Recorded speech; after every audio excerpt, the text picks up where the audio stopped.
All right. Hello. I hope everyone's been doing well. We're very excited to get this started. We've got myself, Elliot here at Hooded Horse. We've also got Paul joining us over from Overhype. He is the creative director, and we're very excited to be talking to you, Paul, with all the questions that we've been gathering from the community. We've also got Antonio, who's our moderator. He'll be keeping an eye on chat. So if you've got any questions that weren't asked or you're curious to know more about, we will be keeping an eye on the chat there. So please feel free to ask anything that hasn't been answered or if you want to have any follow-ups. But first, Paul, how are you doing? How have you been? What's been like since we've announced the trailer back in Gamescom? Yeah, just how's it been? Okay. First of all, I'm fine, but my brother Jan wanted to join as well today, but unfortunately he had to take care of some family matters. He cannot join, but that's fine for me. No, yeah, we've been pretty busy. There's a lot of things to do, and but it feels good that it finally the news got out, and we try to pop into Discord every once in a while, maybe answer a few questions or something. Have a joke with the community, spill some beans. Yeah, spill Yeah, some it's fun. beans. It's fun. But I really want to get to the early access, but it's tough. Absolutely, yeah. So that's great to hear. There's a lot of new people that have joined the Discord recently. I know most of them know what Menace is because they've seen the trailer. But do you mind giving us just a quick synopsis or summary of what Menace is and what you guys are making? Yeah.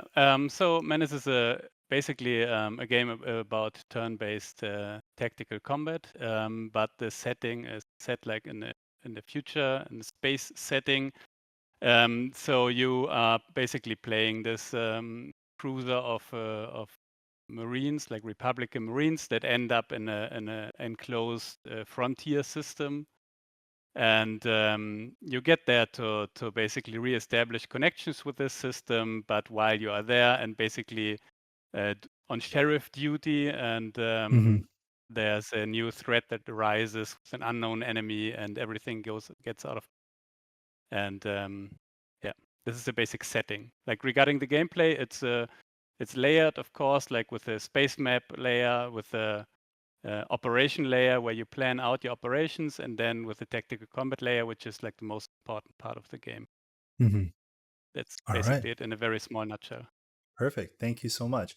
All right. So we'll start getting into the questions that we've been collecting. We've been posting this on Twitter, Facebook, Discord, et cetera, et cetera. And we've been collecting these questions from you guys, the audience. So I do apologize in advance if I butcher anybody's username. Going to try my best, but obviously some people have very unique usernames, so can't always get it right. So the first question we have is from Arrowhead.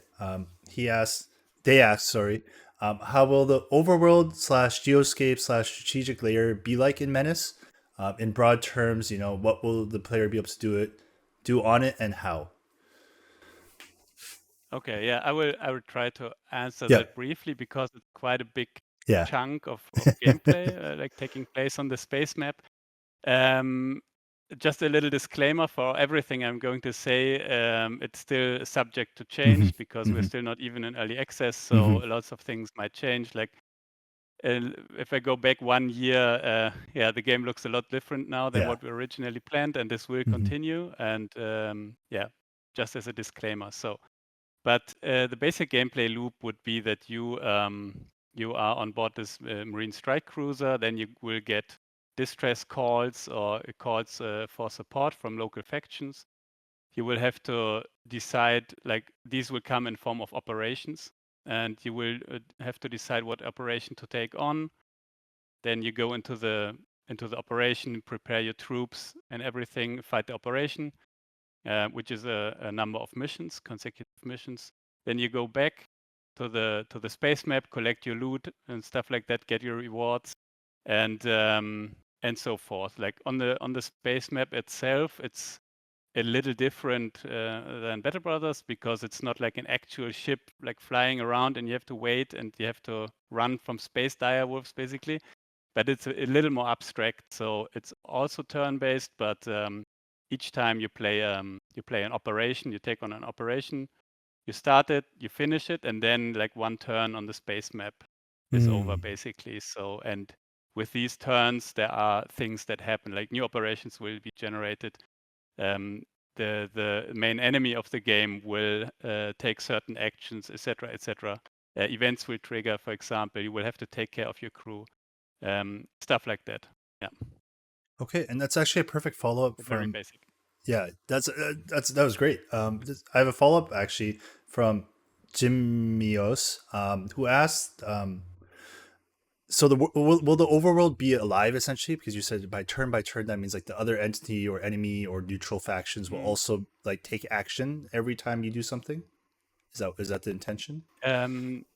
Yes, it's. I would say it's like it's a bit divided Mm-hmm. between your like the main enemy faction of the game and the friendly factions, Mm-hmm.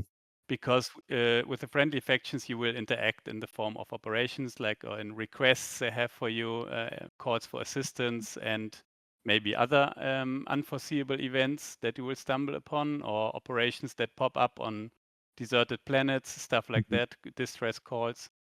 This is what happens like from the one side of the on the space map, and from the other side, like from the enemy side, the main enemy of the game will be a lot more active, and you will have to react.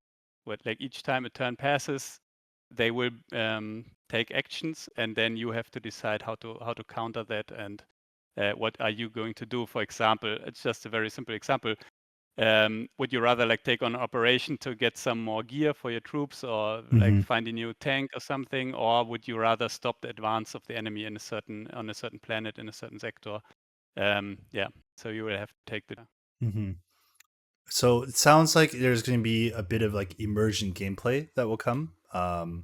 Like as you take certain decisions, it will then make there will be kind of a domino effect of other stuff happening because of the decision you make. Is that correct? Absolutely, yeah, yeah. Yeah, and Okay. of course, that this can also lead to you losing the game, of Mm-hmm. course, or making it harder for you, or making it easier for you, or basically, Yeah. yeah, it writes a different story like each time you Mm-hmm. play. Well, it wouldn't It's be very true important. overhype style game if there wasn't a cause or like potential consequences with every decision you make. So that's great to hear. Absolutely. Yeah, and that was Nithurl that asked that question about the emergent gameplay. So thank you for that. Following up on that, I guess to answer, you kind of answered this already, but Palindrome was asking, um, will there be any kind of like static, like marked missions, like where you can like every time you play, there'll be like some type of static missions that you can always tackle, or will it always be like as mentioned, emergent and like kind of dynamic and changing every time you play?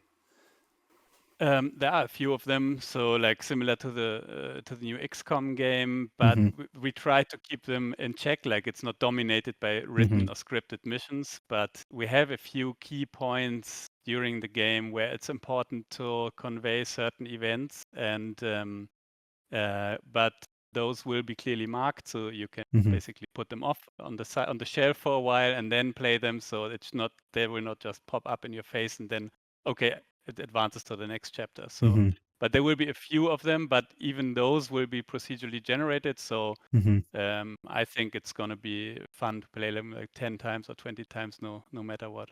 Gotcha. Awesome. So shifting gears a little bit into more specific the gameplay, is there been any plans yet on how like the game, like the action to action is going to take in game? Like, is it going to be like a turn-based system function, or will it be like similar to what Battle Brothers was, with certain actions take action points, or will all actions take a fixed amount of AP, something like XCOM or games like that? Yeah. So, like I'll answer like two questions at the same time. The first one is the basically the initiative or the turn order, which is alternating, like in chess, for example, like you move a piece and the enemy moves a piece. But there is no initiative, so you have to actually decide what unit you want to move. Then the enemy decides what unit he wants to move until all units have been moved, and then a new turn begins. So this actually opens up a whole new layer of strategy, and already like in the playtests, it's already turning out to be a very vital part of your strategy. What unit you move first, and then you move the unit, and you think, oh, I should have moved the other unit first. So Yeah. it's. I don't want to go into too much Yeah. detail because the consequences are there are lots of consequences to this, but it's already like a big part of your strategy to decide what units to move first. But I think it's pretty interesting. It turned out pretty well. Had a lot of discussions about it. But it turned out pretty well because it enables you to react right away to what the enemy is doing, and it's a lot more dynamic. So it's not like, okay, you like focus fire all your units on a single enemy, and then you end your turn, you go get a coffee, and then you come back. Yeah.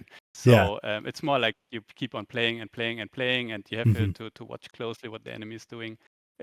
I like it. It's fun. It's a bit. It takes a while to get used to at the beginning, but it's fun. No, it And sounds very the exciting. second part is the action. Yeah, it is. The second part is the action points, which Mhm. we decided for like a classical action point system, like in Battle Brothers, or the original XCOM UFO Defense, because it's so limiting if you have only like a 2-point move system where you just move and shoot, or maybe shoot twice, and that's it. Because we have a lot of things that require actions that are not moving or shooting. For example, all the accessories like or taking a knee, like deploying your weapons, throwing grenades, and different terrain, for example, where you are slower or faster or everything. And so our tanks like getting or vehicles getting the engine damage, so they get slowed down a little. Armor reducing your walking speed, stuff like that, and all of that is not really possible with just a 2-point move system. So we need the granularity of the action point system so that we can make for a more complex. Gotcha. And actually, that's a great follow up from Knife Dog, who asks, are injuries on character models like similar to Battle Brothers in the sense that like will characters like suffer specific injuries that deplete stats, or like is damage assigned more by like the loss of unit members in a squad or squad death? Just because you were talking about the action points. Yeah, mainly like the way it works at the moment is that it's more the squad members that are basically like the more squad members get killed, like basic squad members, the less efficient your squad gets. So this is basically the squad leader cannot be just like the whole squad gets hit by a bullet and the squad leader gets injured. That won't happen. If the whole squad gets depleted or if they all get shot down, there will be. I think there's another question later asking for that as well. You will have some time to stabilize the squad leader. Squad leader is always the last person to go down. He will have a few turns to stabilize the squad leader, and then he will survive. Otherwise, he might die die permanently, just like in I think the Wing Commander games, the Yeah. first Wing Commander, second Wing Commander games, also a big inspiration for us in Yeah. that regard. Jack the Lions, they can also die. So Yeah. they can be stabilized or permanently die. And but regarding the injuries, it's actually like the system is pretty similar for vehicles, for example, because vehicles will get damaged when they get hit. When the armor gets pierced, they of course they have different armor values on the front, on the side, on the back, and stuff like that. And if the armor gets pierced, they might get an injury, like a defect, call it. So, and these defects, like a damaged turret, a damaged loader, damaged energy system, whatever, and these damages are basically like injuries in Battle Brothers, and they will stick with the vehicle for the whole operation for a number of missions. Gotcha. Okay. Cool. So now shifting back to kind of the more granular, like the larger scale. What's the replayability going to be like for Menace? Is it going to be kind of similar to what Battle Brothers had offered, or is it going to be more similar to a game like XCOM, where there's more of a kind of a similar, I guess, storyline in that sense? Mm. So on the surface, I think like on the first glance, it's more similar to XCOM because it's not like a generated world map where you walk around and explore all the time, but I think and it has an actual end, like the game has an actual ending compared to Battle Brothers, but Hmm. the replayability will come from a different source, which is, in my opinion, Battle Brothers is a bit lacking in that regard because um, in Menace we actually have a point system which is pretty similar to the Warhammer tabletop franchise. So like a battle has, for example, 2,000 points, and then you select your squads, your equipment, your armors, your Hmm. vehicles, everything like from the pool that you have looted. And so it's a very big decision on your part what to bring into battle. And for example, in Battle Brothers, it's just okay. You get everything. You put everything in your bags that you can get, and you put on the best armor and the best weapons and everything. And the choice is not really yours. You just use the best stuff you have, and of course, you craft your company during a whole playthrough. But it's sometimes it's very hard to if you want to go for a certain play style, it's gonna need a lot of time and a lot of commitment to Hmm. actually create a company that works in that play style, and this will be a lot easier in Menace. And so I think it's a lot easier to actually express yourself, or to create a crew or an army that reflects your play style. And okay, this time I want to go for that style. This time I want to go for that style. I want to try out this. I want to try out that. And you actually have a lot more freedom of choice in what you're going to do, and it's a lot less dependent on the random character, like the random stuff that you get. But you have a lot more agency in realizing like the play style you want to play. Hmm. Okay. It's great to hear. I guess as a follow up to that, with player agency, just I guess Harouk 12 asked, will the alien slash unknown threat also and other factions also gain like new units or weapons or vehicles or gear over time as the player also progresses through the game? Like, yeah. Yes, yes. It's there's a difficulty system that it's a bit similar to Battle Brothers, where Hmm. it's a complex formula of like the Hmm. time you have been playing, like the strength of your overall Hmm. units, the level of your units, everything comes together, and this determines basically like the difficulty of the game, and also like the scope of the enemy's army composition, basically, like what units they have access to. And on top of that, there are certain milestones in the game where the enemy threat will change and also will gain access to special units and unlock new units over time. So, yes. Hmm. Okay. Huron asks, "Does Menace use a rectangular battle grid for the engagements? Versus obviously the hexagonal shape that Battle Brothers has, and if so, Mhm. what's the reasoning behind that?" Yeah. Yeah, exactly. It's rectangular, and of course, we also had a lot of talks about it. But in Battle Brothers, we already tried to implement some buildings and stuff like that, like straight lines, straight walls. It's always a bit dodgy with the hex space. Mm-hmm. It's okay, it works, but we think that it works better with rectangular grid, and also um, yeah, regarding the modern setup, which is always very square, like buildings are Mm-hmm. square and streets tend to be square. So there are so many square lines that we thought that would be the better fit. And also like regarding the original XCOM UFO and like the new XCOM also work pretty well with the. I think there's another very important reason, but I cannot remember it right now. If it comes back up, please let us know. But Yeah, otherwise, yeah. we'll just keep moving forward with the questions. So, Big Baba G asks, "Will there be different ways to finish a battle other than just, killing everyone or making them flee?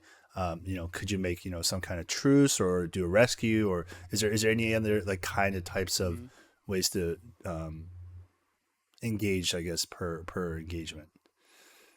Absolutely, yeah. This is also something that we definitely wanted to improve upon, like compared to Battle Brothers, because we at the moment we have, I think, 10 different mission setups, like mission objectives, and this is from like destroying certain buildings, killing certain enemy units, defeating a certain number of enemy units, protecting certain assets.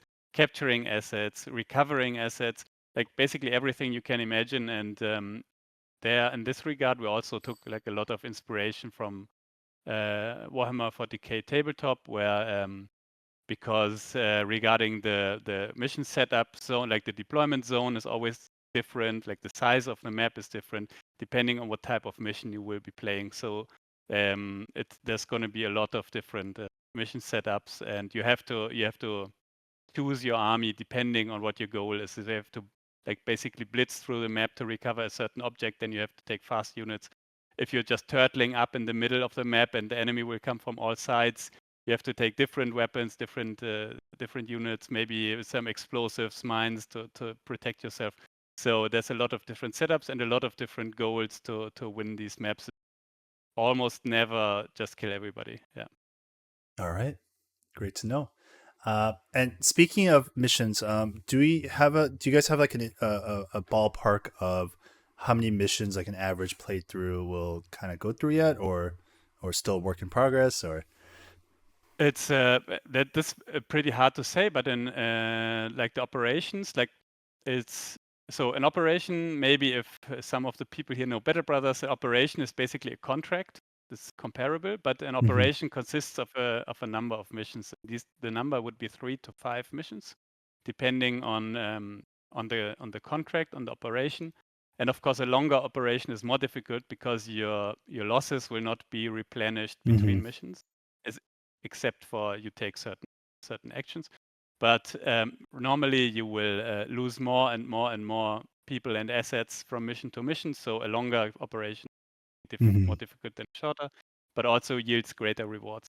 Yeah, but the overall mission count, operation count, I don't know. It also depends a lot on you, how many operations you play through, because there are certain points in the game where you can basically stall it and just play, not play forever, but play for a longer time, or you can just Mm-hmm. rush through it. So it's a bit up to you, but the operations consist of 3 to 5 consecutive.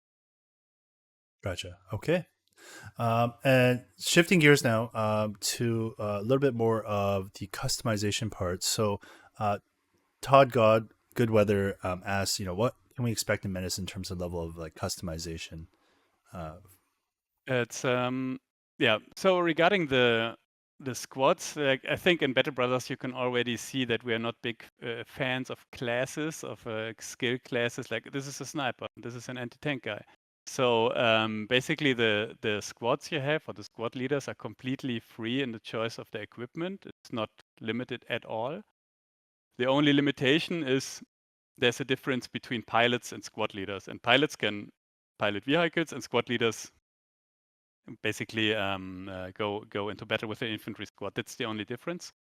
And regarding the equipment, we have armor, which is which determines the look of the squad. This is the armor, and it includes the helmet as well and the armor. So this is one slot. We have squad weapons and special weapons and accessories. So the number of accessories may vary wildly depending on what Mm-hmm. armor you're wearing, what perks you're choosing, etc. And accessories are things like hand grenades, demolition packs, motion scanner, binoculars, target designators, stuff like that, smoke grenades, additional camouflage. So there's a ton of accessories, and they are very fun. Combat drugs, of course, all kinds of different like battle stims, and Mm-hmm. yeah. So there's a ton of like gear customization. Also with the vehicles, we have like the basic concept of vehicles is that we have certain types of vehicles, and most of them have a bunch of variants that you can unlock or find or loot or something. So if you have, for example, a Mech, it will have 5 different variants configurations with weapons, of which you can unlock or choose or find. Once you unlock them, you can Mm-hmm. just pick one of them. Of course, depending on the loadout, they will have different point costs associated. And vehicles also have accessory slots. So like, for example, smoke launchers, like anti or like thermal imaging, stuff like that will all go into the accessory slots of vehicles. So they are also highly custom.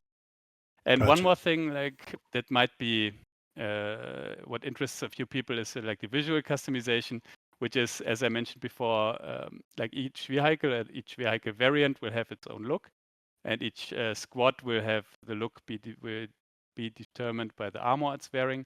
And we still, especially Jan and I, want to get like skins into the game, like different patterns of camouflage, different colors, but it's not very high up on our priority list at the moment, so I can't promise anything, but it would be pretty cool if you basically could choose like the color of your armor or the pattern of your camouflage, stuff like that. Would be awesome, but Gotcha. I can't tell yet. Yep, perfect. Totally understand. So we'll see what happens throughout development. But thanks for getting into depth into that. So switching up a little bit, you mentioned about the squad leaders previously. Palindrome also asked, will squad leaders all be completely pre-made, or will there be like significant randomization in their stats and abilities? Like, will abilities be entirely linked to like equipments or specific squad leaders? Yeah. Yeah. So the squad leaders are actually predetermined, just like in Jacked Alliance, but it's random which squad leaders you will encounter, or which you can hire basically, which is different in each playthrough. And of course, at the beginning of the game, you can choose from a set of squad leaders. So each time you start, you will have a different set of squad leaders, and they are pre-written because, well, of course, they are written by Casey, or like the Battle Brothers writer. So he has some pretty fun characters, some pretty interesting characters in store for us, and events and interactions between them. And the squad leaders themselves, each one of them has a unique perk tree. So they may share some perks. Some perks will be distributed to a bunch of squad leaders, but no perk tree will ever be the same, and they will also have some unique perks as well. And regarding the perks, it's also worth mentioning that we again don't want to pigeonhole people into building a squad leader in a certain way. Like, oh, this is the sniper guy. Okay, yeah, he can only snipe.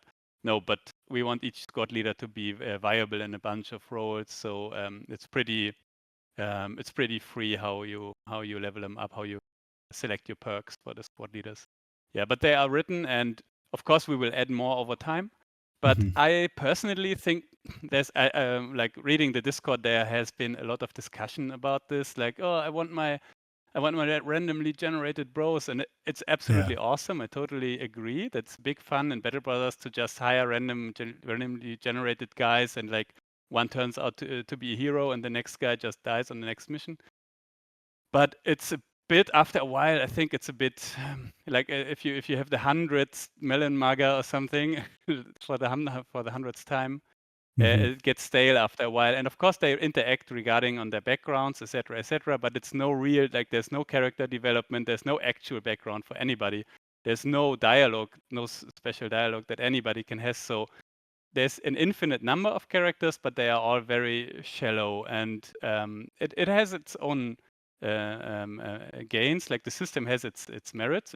It's very fun. It's awesome, but we wanted to go for something else, and we wanted to get it more into character interaction and into actual character writing, and I think, yeah, we will see how it turns out. All right. And will there be any opportunity for like players to create their own squad leaders, or to like do any kind of player generated squad leaders? Yeah, we toyed with the idea in the beginning, but we eventually ditched it because we then went for the classical route of the player being like the major or the commander of the whole outfit, and not like running around on the battlefield. Because like the very first association, it's very easy because it already creates a lot of implications. Because if you create like a squad that is you, then you have to take a lot of effort in game design to not make that squad die and not babysit it all the time, and it gets tiring pretty fast. So we decided against it, and also we wanted all characters to have like proper interactions, proper relations, like an actual proper character, like emotion, like a temper, a way of talking, and lots of events between the characters. So if one of those characters would just be mute and never say anything, would be with. But no. Gotcha. And those were asked by Captain Phillips and Cat Graffoon, so thank you for those. Speaking of which, question now is shifting a little bit into the difficulty side, which obviously Battle Brothers is very notorious for. Does the difficulty scale in game? I think you mentioned a little bit how the factions will grow and as more time goes. But will it be also similar to that? Like, certain missions you can see that like there's a designated difficulty by either difficulty rating or like threat level or something like that. And that question comes from Jam Synth. Yeah, regarding the difficulty, it's the thing is that the difficulty, as I mentioned before, is like a mix of all kinds of different factors, and then of course also a difficulty setting at the beginning of the game. But the operations are procedurally generated, and then within the operations don't have a difficulty level in itself, like the skulls and Battle Brothers. But when you get into the operation planning, you see like the tree of missions, and the missions themselves, they have a difficulty rating. So within an operation, Mm-hmm. you can choose to go for the easier mission, which will yield less rewards, of course, but you maybe have to conserve your resources and you go for the easy missions or you go for the hard missions because you're confident Mm-hmm. that you can stomp them. And depending on the more difficult missions within the operation, always yield greater rewards, of course, and it also impacts your operation rating. So at the end of an operation, if you are successful, you will get a rating depending on your losses, the number of turns you took, your overall performance, lots of factors, and also the difficulty of the missions you played. So you will get more rewards after an operation if you played the Mm-hmm. more difficult missions. All right. And yeah, so now shifting gears again to more specifically around the units and like kind of the vehicles. We had a few questions from Blue Blue and the Rat King about how are mechs compared to the tanks? Like, will they be like superior to the tanks? Are they side grade with different advantages, disadvantages? Are they modular? Mm-hmm. So regarding Mechs, is initially we had a lot of discussions if we want to have it because it says a lot about the setting that we're playing. Because if it's Mechs, it's obviously fantasy science fiction, and if there are no Mechs, it's more realistic science fiction. But Mechs are just plain awesome, as long as they look kind of realistic. Or I think it's totally fine, and they're just cool, just badass. We're big fans of the Warhammer 40k tabletop, for example. Like the Cyborgs, it's just a classic. You gotta have that. And as you can see in the trailer, like the mech kicking around the infantry is also awesome. So they're in. And realistically speaking, there was a discussion in the Discord some time ago about mechs being realistic or unrealistic. And of course, there is no real reason in reality to justify the existence of mechs, I think. In my Mm-hmm. opinion, it's not realistic at all. But because they're so much fun, we will have them in the game nevertheless. And we wanted to actually have them play differently than vehicles, which is very important. I don't want it to be just a vehicle which looks different. Then we can just skip the whole thing. So the thing is that vehicles need action points to turn. So this is the basic premise of the difference between the two. Mm-hmm. Vehicles need action points to turn. So when they're going through narrow streets and they have to do a lot of turns, they will lose a lot of action points. Whereas mechs, for example, they walk or they move just like infantry. They can Mm-hmm. turn as many times as they want and just walk around. But Mm-hmm. in a straight line, they will never walk as fast as a like a wheeled or tracked Mm-hmm. vehicle can drive. So this is the basic difference in mobility. And also the mech can go through like boulder fields, hard, difficult terrain where Mm-hmm. other vehicles might get stuck. Of course, totally understand. All right. And the modularity Yeah. is that we decided last week. I think even last week we had big discussions about it, or ongoing. But how exactly vehicles work with the modularity and everything, and again, this might change in the future. But at the moment, we are going for the variants of vehicles so that you you have a mesh, but you do not loot like a laser cannon and a rocket launcher, and then you put a laser cannon and rocket launcher on the mesh, because the downside of this is if you play the game and the loot is random and you don't find a mesh, but you find like 10 mesh laser cannons, 10 rocket launchers, 10 mesh power fists or whatever, or rocket, and then it's very frustrating. So You have a doomed run. one of the You might as well restart the yeah, run at that point. exactly. Yeah, you're just piling on, and all Yeah. the weapons for all the vehicles are just piling on in your stash, and you have to get lucky to find a Yeah. vehicle that you Right. can actually put it on. So it's very unflexible. It can get very annoying and in the way of the game, basically. So we rather approach it for now with variants of the vehicles that you unlock that had different loadouts of weapons, different weapon combinations, and you choose them.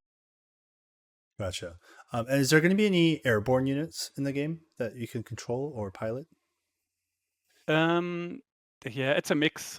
Like again, quoting like Warhammer 40k tabletop, there are hovering units, Yeah. which we also want to have, but it's not in yet. But there's a pretty clear concept for it. Basically, like units that do not walk, but they hover, and maybe just like in tabletop, they can fly up and then disappear from the battlefield and come down somewhere else. But it's not they're not like moving in 10 height levels and go up and down and up and down like in the original UFO or something.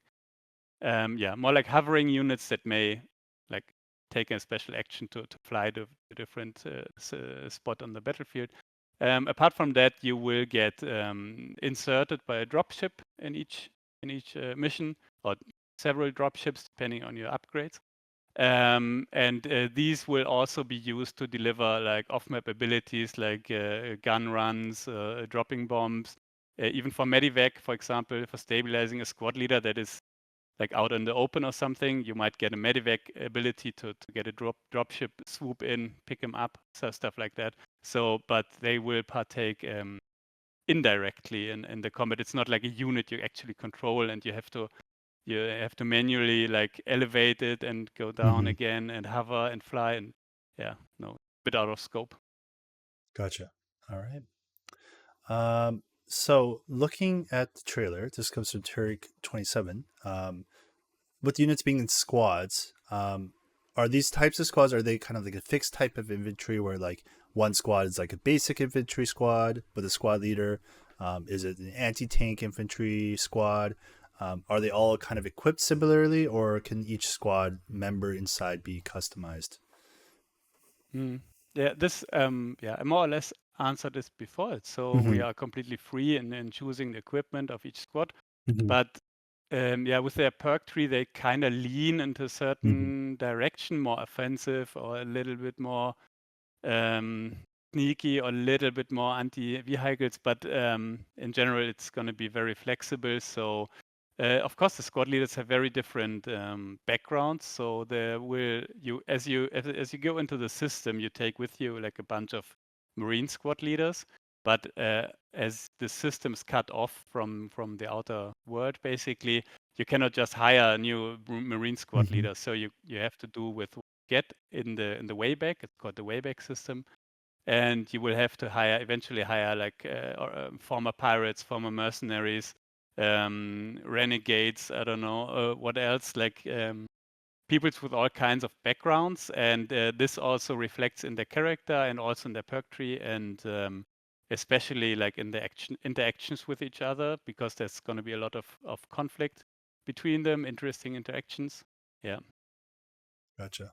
All That's right. it.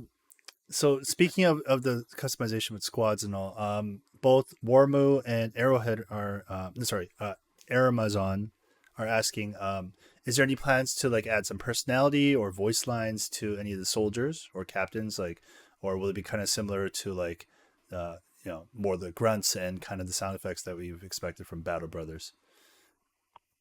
Yeah, actually, today we have the first trial recording session with a pretty good studio that does voiceovers.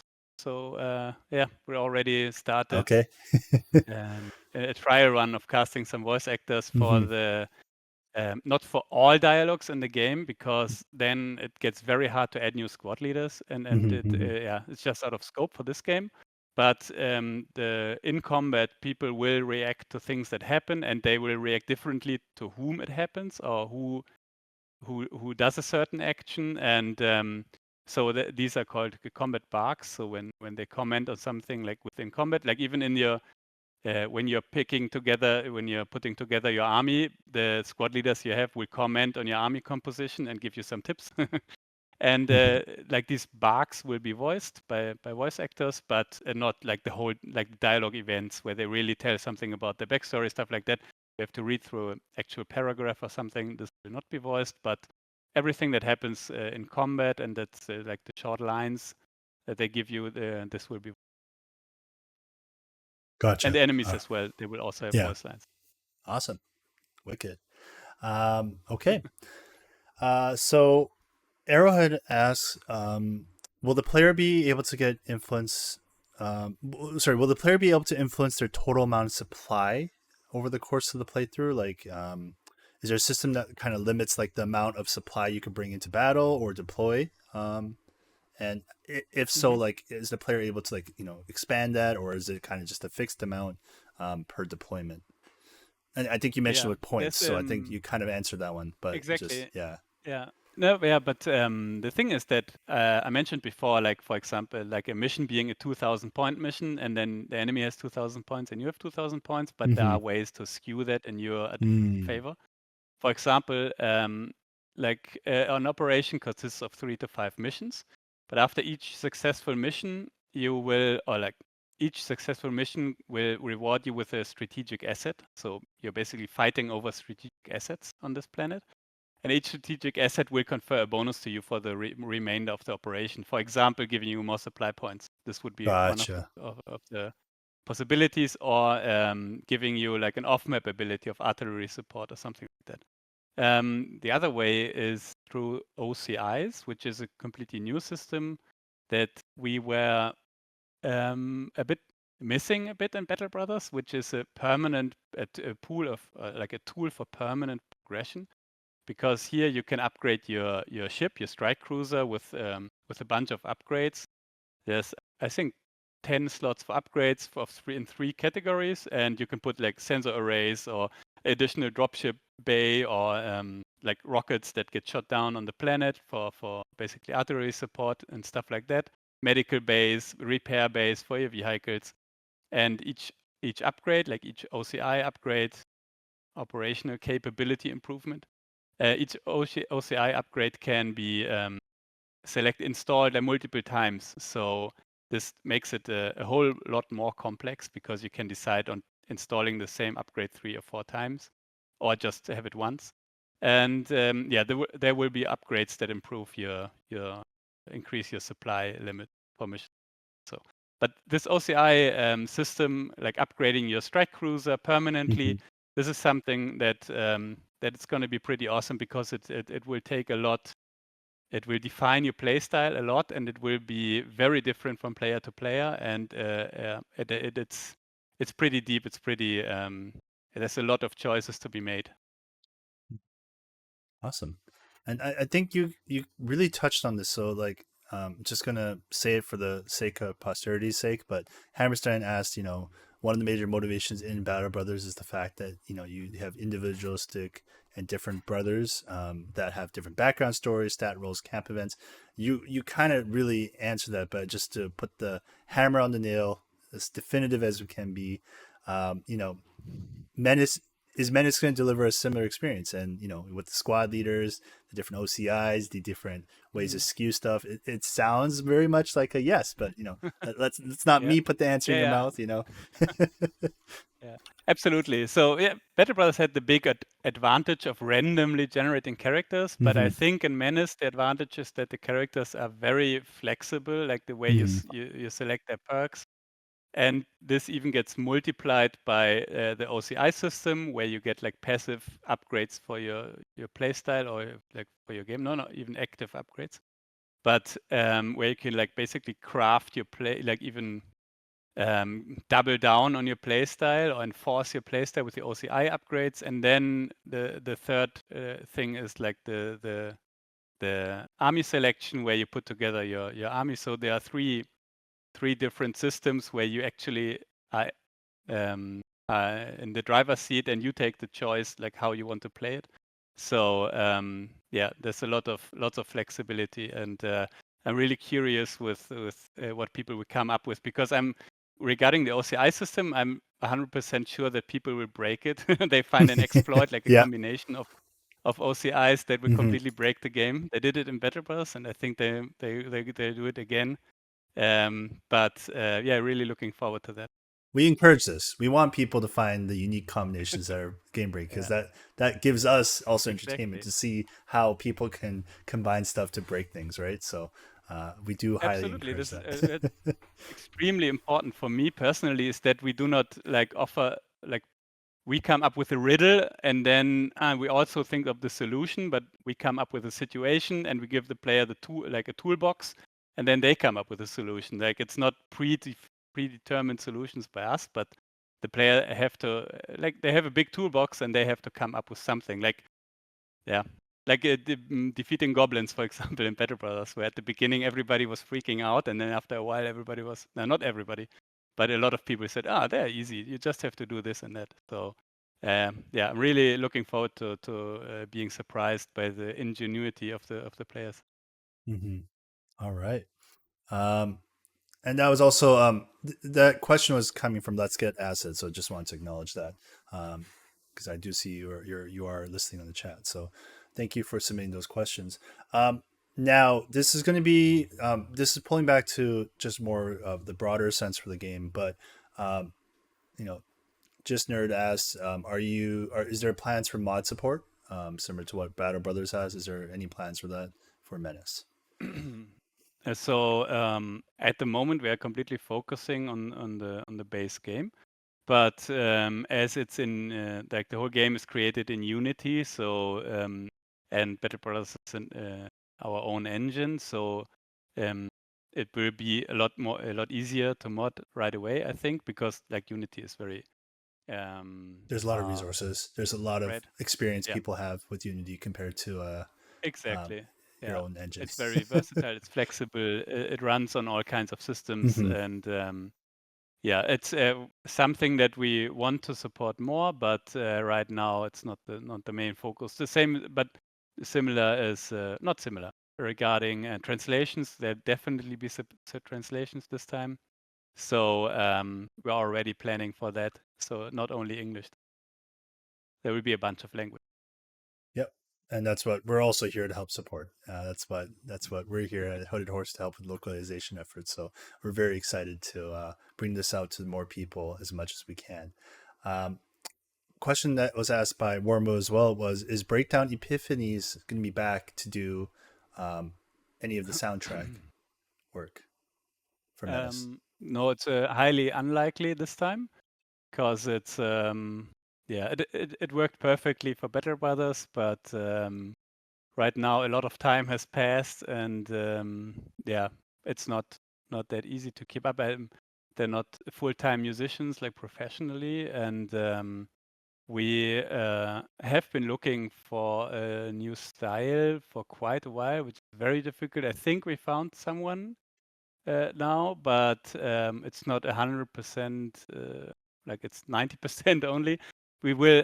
We're really looking forward to revealing like the actual Mm-hmm. music for the game, because Mm-hmm. it's very difficult. It's like everybody thinks they know how it should sound like, but then actually Mm-hmm. describing to an artist what we are looking for is extremely difficult. And yeah, it already took a lot of back and forth with a lot of different artists, but yeah, we'll see. It's still work in progress.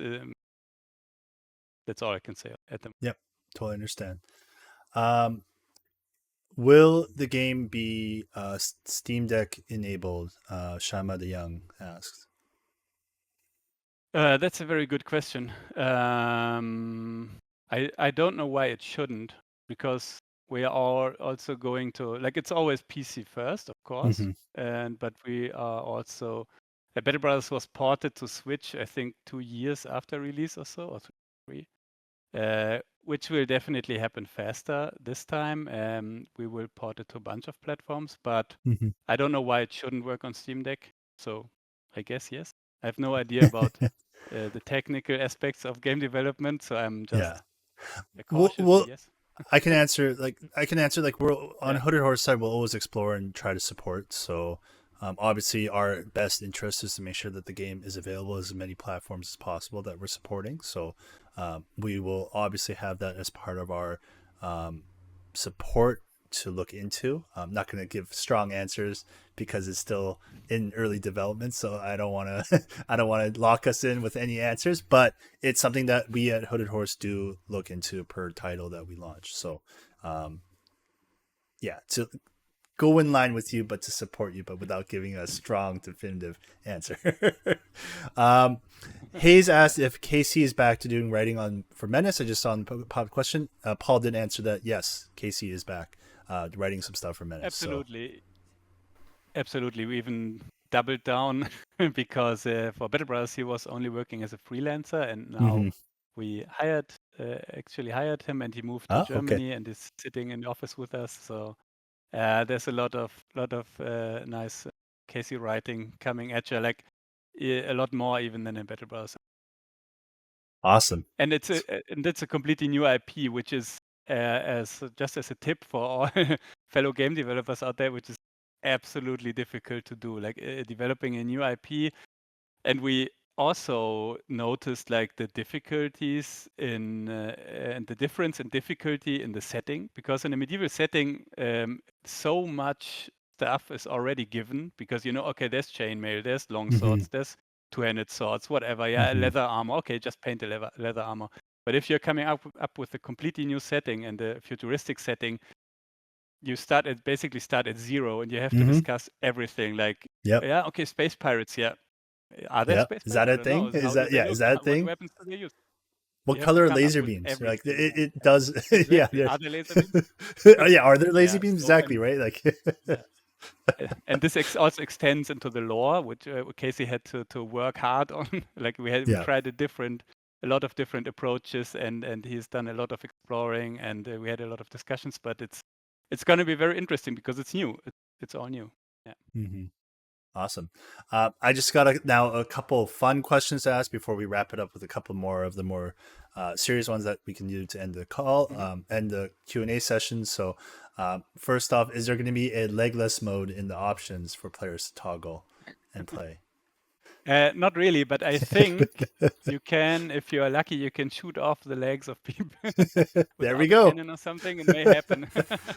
We're using ragdolls, so Yeah. I already saw a few heads flying. So, and I think Yeah. legs flying is also a possibility. So yeah, kind of, I guess is the answer. Okay. And then will the Lindwurms come back in some form or shape in Menace? Actually, no, but I think I read the question. I had a quick glance at the questions, and I thought, okay, yeah, maybe we should do that, because we have one of the enemy factions is called Alien Wildlife, which is basically like giant bugs and or aliens or space lions or something. And it would also be a possibility to have a space like a worm, like a dune sandworm or something like that would be a possibility. So yeah, why not? Maybe. Why not? Maybe. Yeah. Let's leave it at that. Maybe, but it's not a strong no. So anything's possible. No. All right. The Rat King, Alex Raccoon, Bellic, and I'm sure a lot of folks are curious. Is there going to be is there going to be a beta or an alpha that people can either sign up for or get involved? How can the community help with the entire development process for Menace?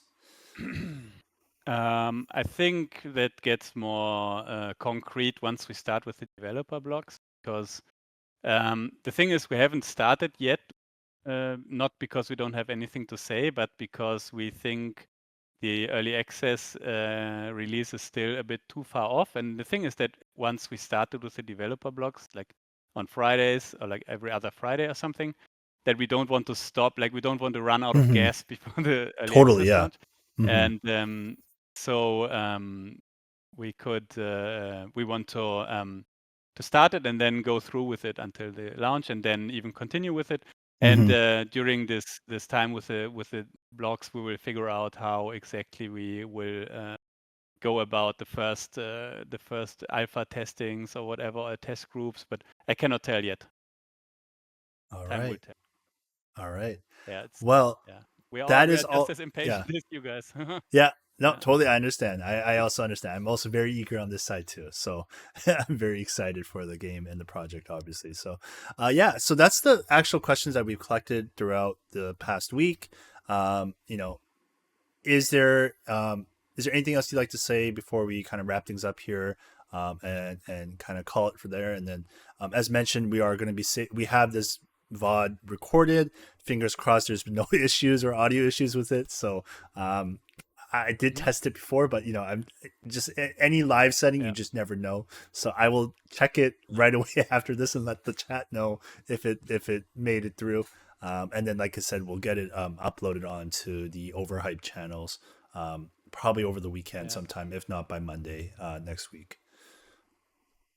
Okay. Yeah. It just maybe one thing in general, which is kind of connected to what I last said, is that it takes a lot more time than we would like it to take. But this is our approach, and because we are not like responsible to answer to an investor or a publisher who we owe money to, we Mm-hmm. can decide on the deadlines, and we really want to create like a good game or the best game that we can. And we already threw out a bunch of systems that we already implemented, and we tried it out, and it didn't work. And it's not like we are sitting around and taking our time, but it's yeah, just the iteration. The iterational game design Mm-hmm. is it's taking sometimes more time than we would like. But I'm 100% sure that most other games that come out today that basically fail, most of them fail because there wasn't enough time invested in the development, and they're undercooked basically, and we don't want to risk that. And so yeah, it will take some time. Thanks for your patience, but eventually we'll get there. Yep, the chat totally agrees with you, and also here at Hooded Horse, we're also the same page. We want an amazing game, and we'll be supporting you guys however you need to make sure that happens. So, like I said, we're very excited for this, and yeah, that kind of concludes the Q&A session. Obviously, maybe this is something that we can explore to do more so when we get closer to having something concrete to share. Definitely would be fun to talk with you and hopefully Ann next time as well. But yeah, we posted the link to the game on the chat. If you haven't wishlisted yet, please do so. Otherwise, we're, like I said, we're very excited to see the development for the game, and when we're ready, we'll be sharing more news. Paul, thank you so much for your time. Antonio, thank you also for setting this up. Yeah, that's all we've got here, so we can wrap it up Pleasure. here. We'll get the VOD shared Thanks for coming. onto the Overhype channels, and absolutely no problem. And yeah, until next time, take care, and everyone have a great weekend.